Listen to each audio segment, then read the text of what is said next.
We'd also like to call Mr. Don Valdez of AV Moto, Reka, Alex Mohen, GMTV, Young Lady Rider, Yobej. Ayan. Punta po tayo dito sa harap para sa ating photo opportunity. Ayan. Oh, siya ulit diba? Ayan. So, magpapakilala mo tayo isa-isa. Sir, what is your name, your page, and what do you do for a living? Breezy po. Bagong vlogger lang po ako. Mahihain po yan! Mahihain po yan! Ayan. So, what's up sa inyo lahat? Maraming salamat sa effort nyo, di ba?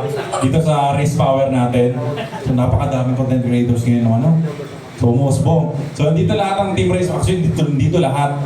Konti pa lang to at sana in the future makasama namin kayo. Yan. So next naman natin si Jax.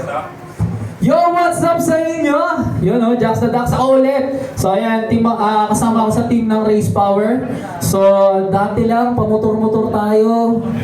Nagtitrip lang, dyan lang sa EDSA. Paligo-ligo pa banking-banking. Ngayon, meron na tayong Reels Power na tinatawag. So napakadaming content creator dito and hopefully, gaya ng sabi ni Breezy, makasama namin kayo dito. And syempre, congratulations na agad kasi nagkaroon kayo ng lakas ng loob na sumali at sumalang dito.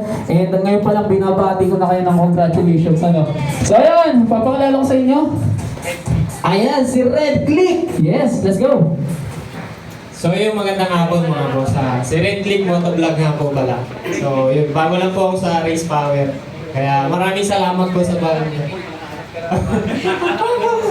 maraming salamat po sa pag-invite sa akin dito sa Race Power. Salamat din po sa mga pumunta. So yun lang po. Si Sir AB po. Good afternoon everyone, Don Vilesa from AV Moto Tuning. We were the first content creators for Race Power and we were the training and development for Race Power. Ang gusto ko lang siguro sabihin dun sa mga bagong faces, you're lucky to be one of the vloggers ng Race Power kasi magaling mag-alaga si Race Power and we see bright future dito sa brand na to. Hindi siya yung na-hype lang. Pag matagalan to, that's why merong school with the help ni Boss Arch dun sa marketing. Nandito kayong lahat. So, congratulations sa inyo and thank you for being here. Thank you, Sir Don. So, Boss Arch nga pala. So, sa mga pumunta at sa mga sumali, so don't take this as a contest. Take this as an opportunity. Huwag niyong kakalimutan yung storya. Lahat kami nagsimula rin sa wala sa pinili naming field. So, ginalingan lang namin, kaya tsaka tinagalan namin, kaya kami nandito. Now, medyo swerte kayo or yung mga bagong generations ngayon kasi ang dami ng mga brands na nag-open ng opportunity sa mga ganito.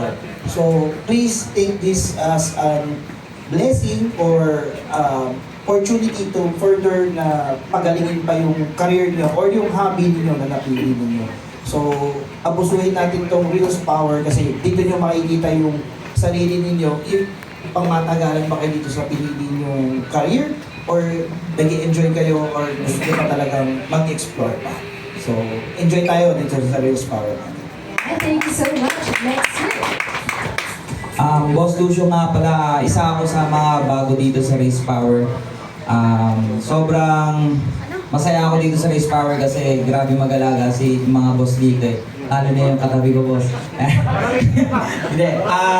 Sobrang masasabi ko lang sa mga nag-uumpisa ngayon, ganyan na ganyan din ako nung nag-uumpisa ako. Atin ako ng atin kung saan ako po pwedeng ma-expose kahit sabihin na natin papansin ka, pero kasi kailangan mo talaga magpapansin kasi soft-med to eh.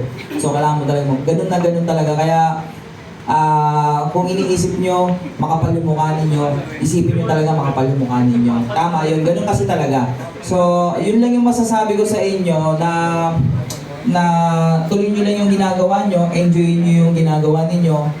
Tapos huwag niyong gayahin yung iba na nakatingin dun sa earnings. Kasi pag yun yung pinaghugutan ninyo, yung pinagpumulan ninyo, ba't kayo nagko-content or ba't kayo sumasali sa mga ganito, matidepress kayo. Lalo na ngayon na walang kinikita sa Facebook. Baka talaga ilan na lang tayo matira dito. Kaya enjoyin nyo siya. Mas masaya kasi na-enjoy nyo. And then, together na kasama na lahat yun. Yung blessing and everything. And then, lahat. Ayun lang po. Thank you so much, sir. My next po.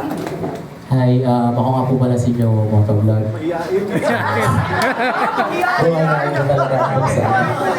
Mahihain pala to. Actually, nasabi na po nila lahat.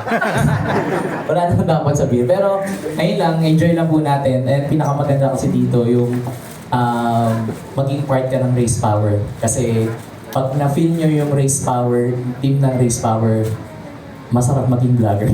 Iba mag-alaga ang Race Power at the same time, yung experience natin throughout sa ibang bansa, kahit sa city lang ng iba't ibang lugar, eh napakasaya at napakagandang oportunidad na yun para sa atin. Kaya galingan lang natin, enjoy lang natin. Meron akong mga nakasalubong na ibang vloggers na sabi nila kinakabahan, na-stress sila. Relax yun lang kasi wala namang bayad to. Kumbaga, ano lang to, enjoy lang natin, tapos walang libre lang. Ang pinakamalaga dito, pag nanalo kayo, magiging part yun ng Race Power. Thank you po, maraming salamat. Maraming salamat po sa ating official Race Power team. Shoutout daw po sa watch and shoes ni Mr. Jax. Grabe, ayan. What inspired your hair to be like this, sir? Siyempre, Race Power, dilaw eh. Kailangan po ba nakaganyan po yung sa ating mga content creators? Hindi naman. Ay, nasa sa inyo na yun, katulad ni Sir Chester. Kami yung tinatawag na ng Team CCU. Palabo na tayo. Hindi, ano yan, Race Power inspired. So, dilawang buhok, dilawang watch, dilaw din yung shoes. So, alam niyo ba kung saan galing to? Ito, yan. Galing kay Race Power yan nung Pasko.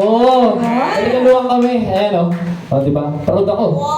Race Power. Grabe pala si Race Power, no? Oo. Stylist din pala. Oo naman. Okay. Maraming salamat po again and photo opportunity po tayo.